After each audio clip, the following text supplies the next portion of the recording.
Today, we got something very special. This is the Mattel Brick Shop Mercedes-Benz 300SL. 1,600 pieces and cost this little piggy 160 juicy Canadian bones. Also comes with some neat metal trinkets. Around back, I gotta say, this thing looks gorgeous, and so does its little brother here. Also got some functions going on. You just love to see it. And now let's take a dump. That's terrible. First up, I want to take a look at this die cast. It's very nice. Plastic bottom, but rubber tire, full decoration all around, and it's even got opening doors. Also has this dope display case. I'm gonna tell you straight up, for the uninitiated, for Hot Wheels, this is very nice. Like easily probably $20 or $30. Back to the bricks though. 28-ish bags, and boy howdy if you thought Lego was bad for color vomit. Feast your eyes on this. Dope pink pins though, like those. Oh, this set also has some bonus details in the manual, as you'd expect, very premium. Straight away, I want to talk to you about what many consider to be Mattel's darkest sin. And it is truly horrifying, so younger viewers may want to switch off at this stage. Specialized parts. Yes, the boys and girls back at the Mattel factory are back at it again with the bespoke parts for this 300SL. This pile of parts represents these specialized parts in approximately the first quarter of the build. That I found.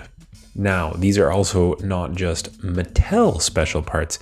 These are specialized parts that I have never seen on any other set of any other brand, including the 3 or 4 Mattel sets that I have already built.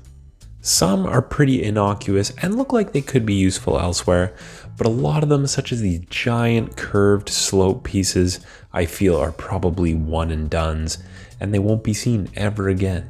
You all let me know down below how you feel about these specialized parts, but we'll reserve judgment for now as we continue on. First function going in is the steering, which I would describe as significantly similar to Lego Icon steering functions at a similar scale. Interesting to see Mattel employ the use of these temporary supports. I remember when Lego sets used to do that, like the F40 had those as well, I believe. Kind of cool to see it back. Here we are at approximately the 25% mark, chassis coming along nicely. Pressing on to the next section, we will see more specialized parts. I'll be interested to see how this raised plate is used. And I know I like to give Lego a hard time about colored Technic pins, but sweet Lord Almighty, have a look at this. There might be a new sheriff in town, gang. Turns out we will immediately find out what that raised plate for. It's actually told the little metal display tag. I totally forgot about that. I should have known though. First printed parts as well. These look great and will form the trunk. These massive specialized curved slope bricks are used to great effect for some rear end shaping. And the trunk is great too, although I do wish the hinge would have a little more friction. Here are some strange bendy bits going onto the parcel shelf. These will hold down some color matched luggage. I do like the detail. Around the halfway mark here, looking good, really good. No stickers to report so far. Let's continue. More specialized parts. Here we are building up the sides. First build area that is more interesting as you're using a lot of snot and fine details to get the vents looking just so. Here's the seat design, gorgeous print for the plaid upholstery, and a bonus tidbit about the custom options available when buying a 300SL. I'll keep that in mind next time I'm at the dealership. So here we get a slew of nice prints. They are for the dashboard. A bit unimaginative in my opinion, just using the prints, but you can't deny that it looks good. We also install our first metal part, the rear view mirror. It looks great and even better when the dash is installed. 3/4-ish of the way through the build, and the interior looks really gorgeous. Yeah, more specialized parts, you guessed it. I think you see where this is going. Build up of the engine detail, which looks really nice.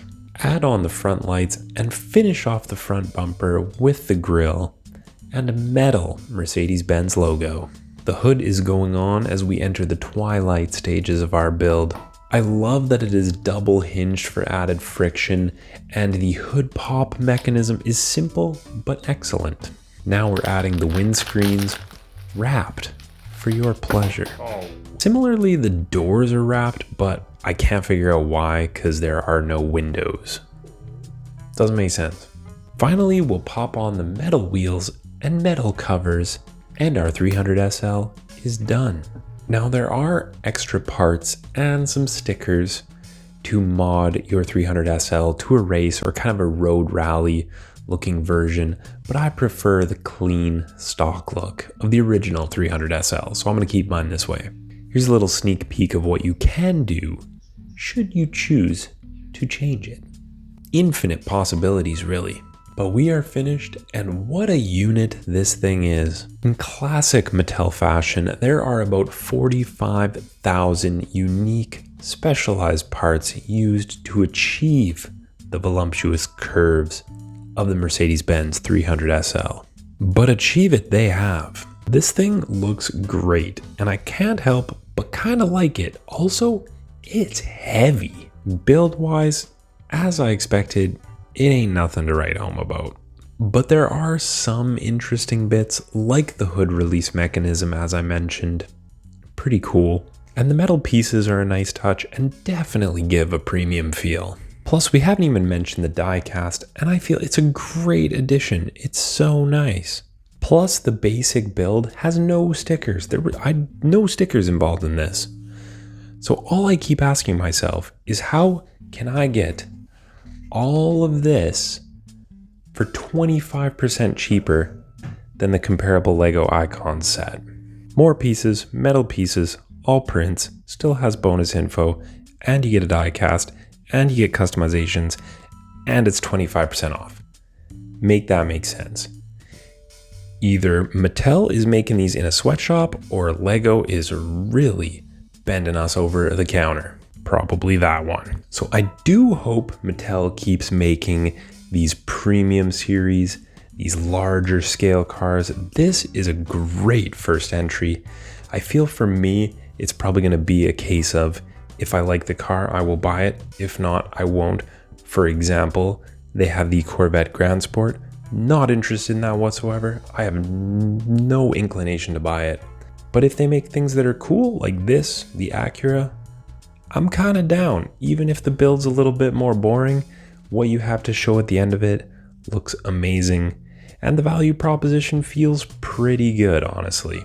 I think if you like the display, you'll like it. If you're here for the build experience, you ain't gonna like it. But I'd love to know what you think down below. Please let me know what you think of this Mattel Brick Shop Mercedes-Benz 300SL. I'd love to hear about it.